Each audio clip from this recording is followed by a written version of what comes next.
Welcome to Hindustan Times. My name is Jayashree Nandi. I cover environmental issues for the Hindustan Times. And today we have Nivit Kumar Yadav from the Center for Science and Environment. He's a specialist in industries and compliance of industries with various environmental regulations. So welcome, Nivit. Thank you, Thank you so Jeffrey. much for joining us. Nivit, basically, PM Modi has announced a very ambitious climate goal for India at the Glasgow Climate Summit COP26. Some of his announcements include India's non-fossil energy capacity will reach 500 gigawatts by 2030, meeting 50% of the country's energy requirements by then. India will also reduce its total projected carbon emissions by 1 billion tons by 2030.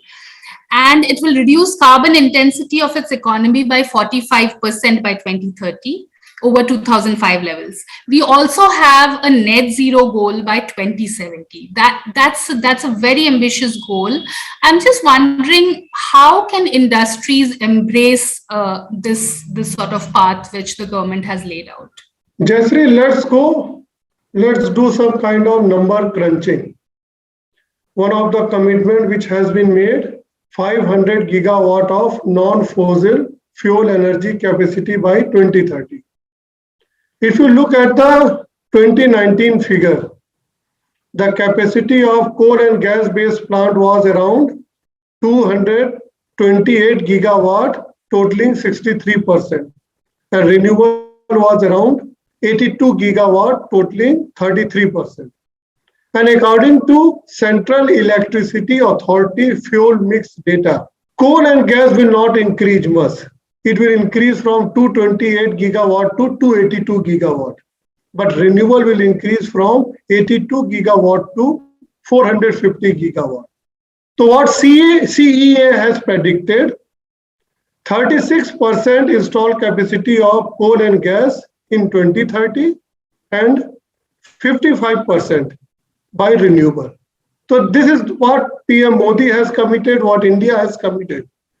This is something CA has already predicted, and we are sure to meet this target. Now let's come to 50% of energy requirement to be met from renewable by 2030. As I just said, 2090 renewable was 82 gigawatt. In 2021, it came to 102 gigawatt. And if I go by CEA projection, in 2030, our power requirement will be something around 2,500 billion units. If half of it has to be met from renewable, then, as I said earlier, by 2030, 450 gigawatt of renewable, it has to increase to 700 gigawatt of renewable, which is manageable. So again, 50% of energy requirement to be met from renewable by 2030, it is definitely achievable. Another target which has been given, 1 billion ton cut of carbon emission. Oh, that is very ambitious. Right now, our GHG emission is around 2.88 gigaton, and it is expected to increase to 4.48 gigaton by 2030. Now, if you reduce 1 billion ton, it becomes 3.48 gigaton, which means India has promised to cut its total emission by 22%. And that is something very substantial. If I look at the India's BUR report, the third BUR report, total GHG emission from industrial sector was little higher than 1/4 of the total emission, something around 0.7 gigaton.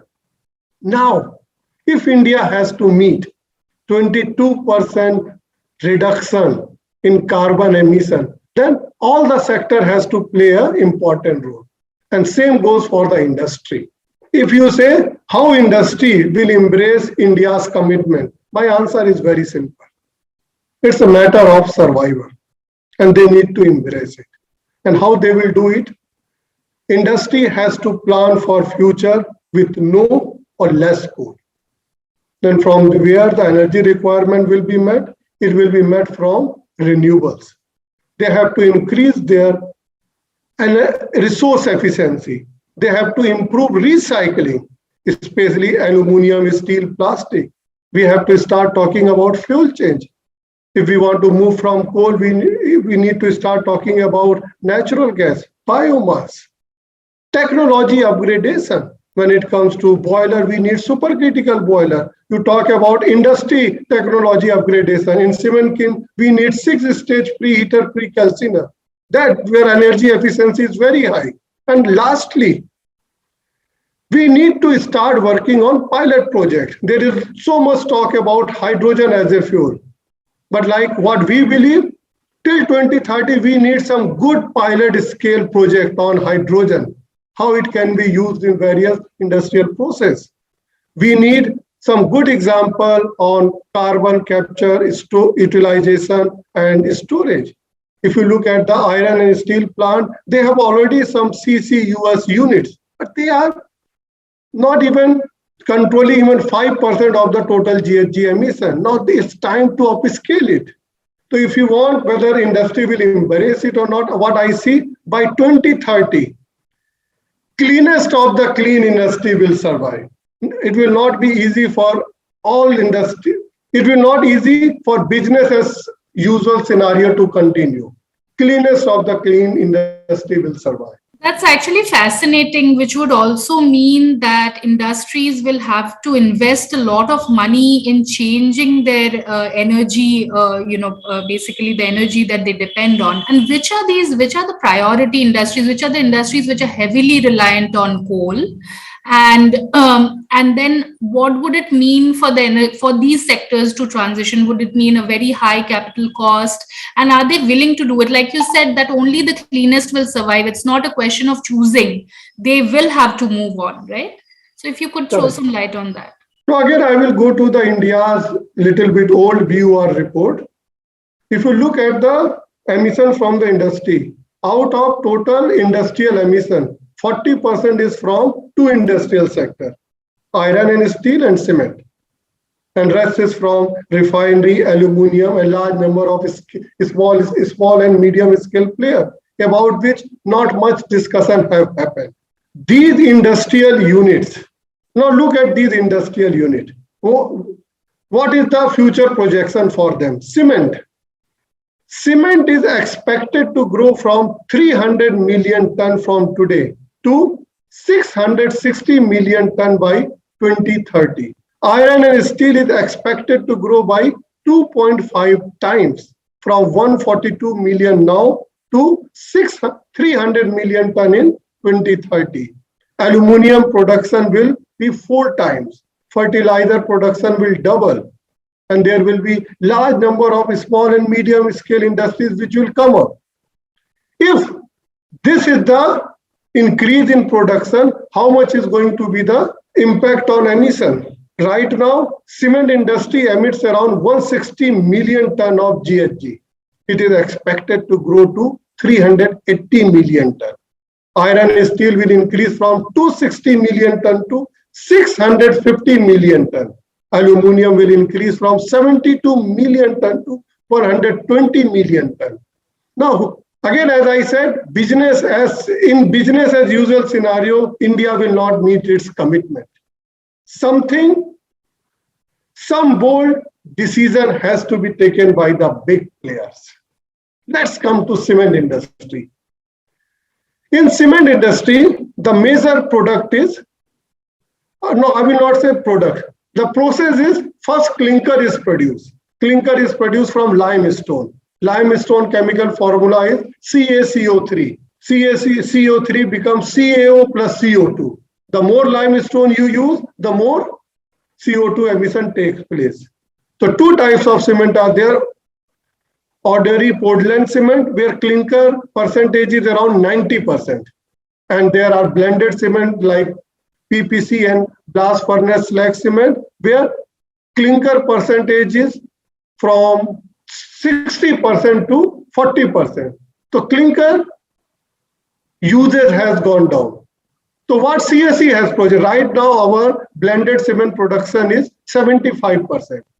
Out of 334 million ton, we are producing 75% is blended cement. What we are saying, India needs to ban production of OPC cement. If some project requires ordinary Portland cement, they need to get special permission.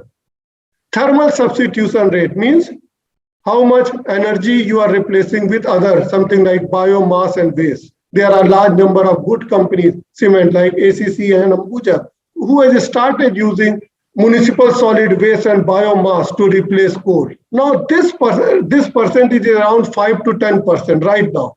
We want this percent to increase to 40 to 50%. And cement plant has to move from captive thermal power plant to renewable for sourcing is electricity requirement. It means what I am saying, they should not be sourcing coal-based power. They should depend upon renewable. Iron and steel sector. What Indian government have envisaged? They are depending upon blast furnace and basic oxygen furnace route. Now what CSE have analyzed, what we are saying, this is the route where achieving success is limited. Why can't we depend upon DRI and electric arc furnace route where we can use natural gas and also 100% scrap can be used. If we use natural gas and 100% scrap, then energy requirement is minimum in comparison to producing steel from blast furnace and BOF route. India have come up with a scrap policy, and we want that a scrap policy has to be implemented strictly. Let's come to thermal power plant. 1 billion ton GHG emission is from energy sector. And if India shut down all its old thermal power plant, they will directly reduce 200 million ton. It means 1/5 of the GHG emission from thermal power plant. I'm not saying close down. I'm saying, can old thermal power plant generate electricity using biomass? Can old thermal power plant which have got used land be converted into renewable source of energy? Recently, our finance minister talked about 5% uses of biomass in thermal power plant. We say thermal power plant needs to increase it to 10% by 2030. And we have to limit captive thermal power plant. The whole India is talking about thermal power plant from where we get industry. What about thermal power plant which industry has, about which no data is there? We have to limit them. Aluminium sector, we need to think about latest technology, inert anode technology. And we have to maximize the uses of scrap. If India has to meet 22% reduction in GHG by 2030, industry has to act proactively. They need to take bold decisions. Then only we will be able to implement the promise which India had made. That's a lot of things to ask for in a very short period of time, considering we have only 8 years to go. Are you expecting a regulation from the government side to move industries over to, cleaner fuels? This is something which CSE has been requesting finance minister for last 2 to 3 years. We are requesting our finance minister to bring natural gas into GST. Right now, they are not in GST. So they are being taxed doubly, first at Gujarat and Maharashtra, and then where it goes. So even though you go to Ghaziabad, even though the gas pipeline is available, industry is not willing to shift to natural gas. Reason is very simple. The cost of production will increase. So if we want industry to move towards cleaner fuel, the first thing we want to say, bring natural gas into GST, and if you want to levy taxes, please put tax on coal. But the experience with air pollution has not been very good in terms of industrial compliance. I mean, what are your thoughts on that? Do they have the continuous emission monitoring system in place for most industries? Because we've been hearing that now You can monitor what kind of emissions, whether they will comply or not. But are we really seeing it on ground? Very good question. Jayashree, before 2014, industries like normally industries were divided into red, green, orange, and they were inspected twice or thrice in a year. It means manually the sample was collected twice and thrice in a year. But industry operates 24 into 7 into 365. Our regulator felt there are limitations with manual monitoring. So in 2014, CPCB directed all the 17 categories of industries, CETPs, Common Biomedical Treatment Facility, Common Hazardous Waste Facility, and Municipal Solid Waste Treatment Plant to install SEMS. They also instructed 800 industries along Ganga River to install SEMS. And in 2018, they asked all red categories industries to install SEMS. Now, what is the problem right now? Billions of dollars has been spent on SEMS.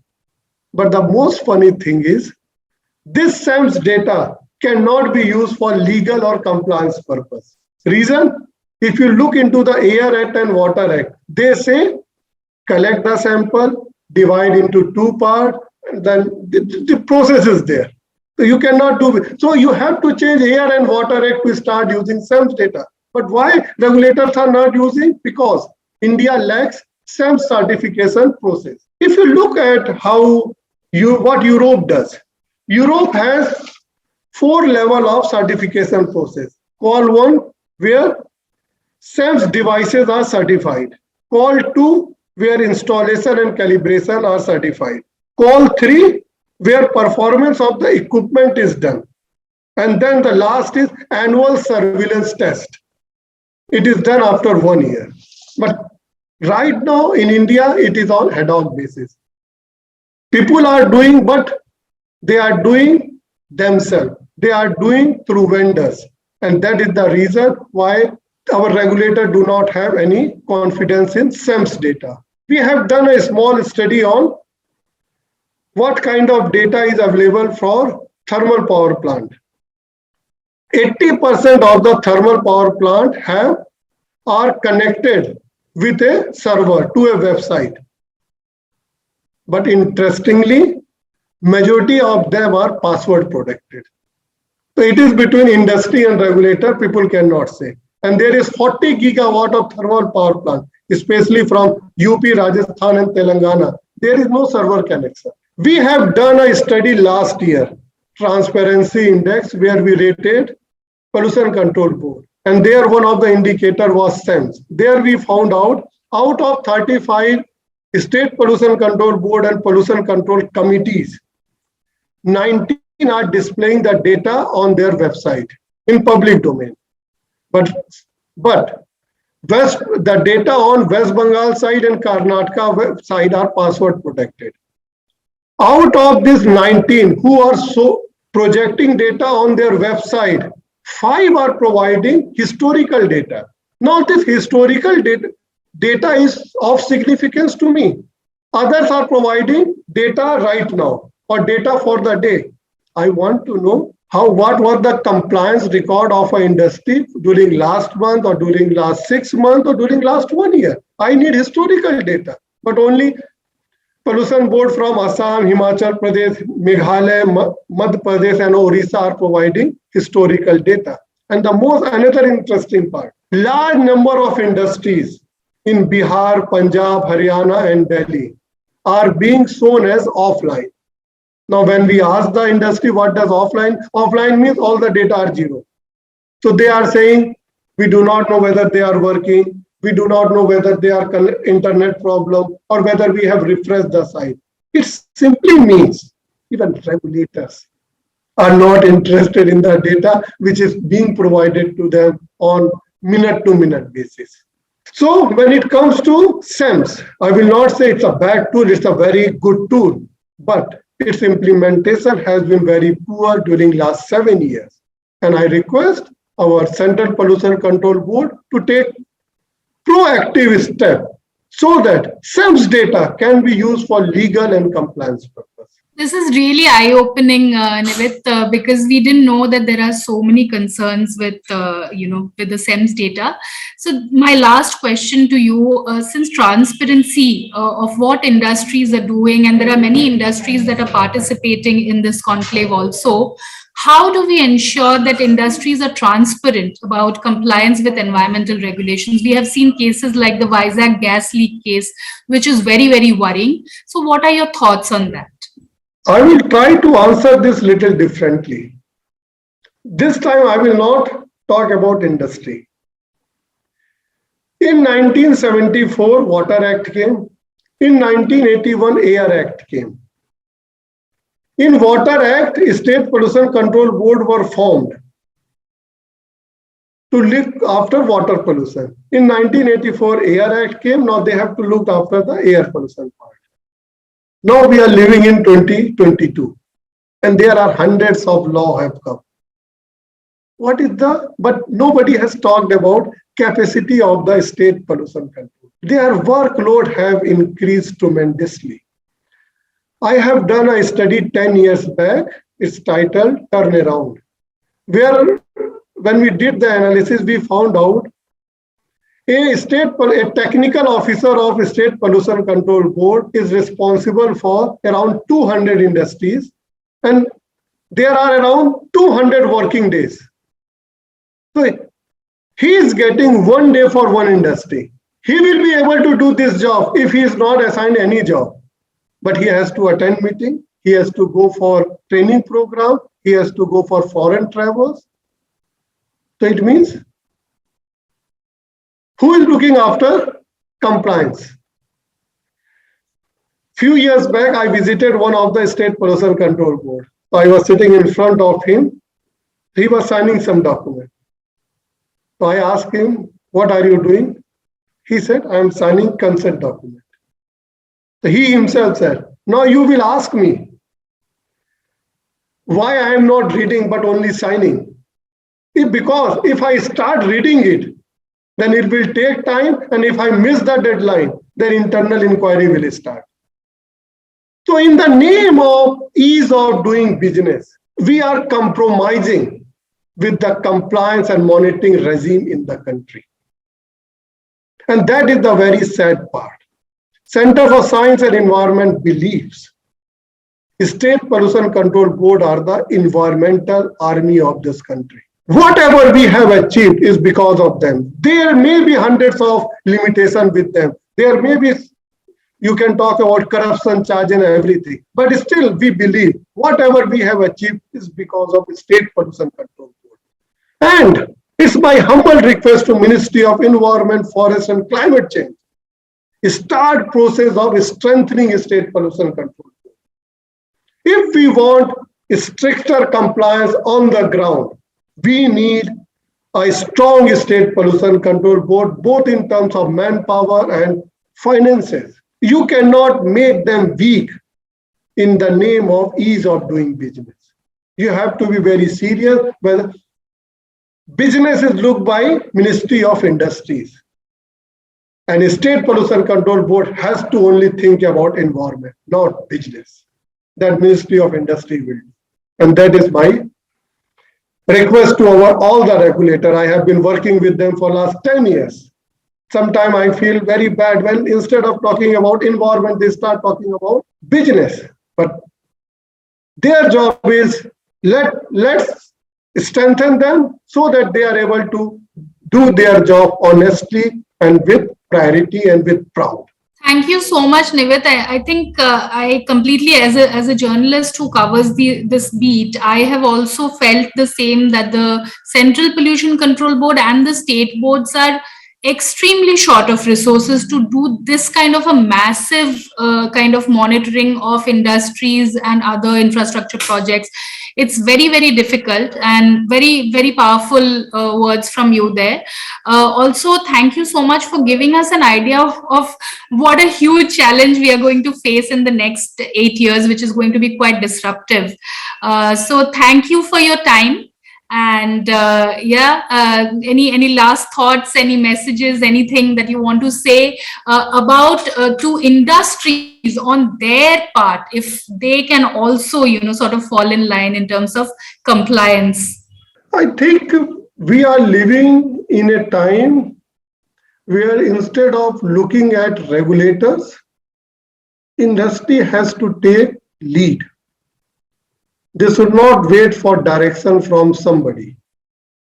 They have to start thinking about how India can meet its commitment by 2030 and what are their global commitments. We are not living in a small place. We are a global world. What we are doing now has impact throughout the world. So let's start proactively and with sincerity. So then only we will be able to achieve what India have promised. Thank you. Thank you so much, Nivit. Thanks for your time. Thank you, Jasri.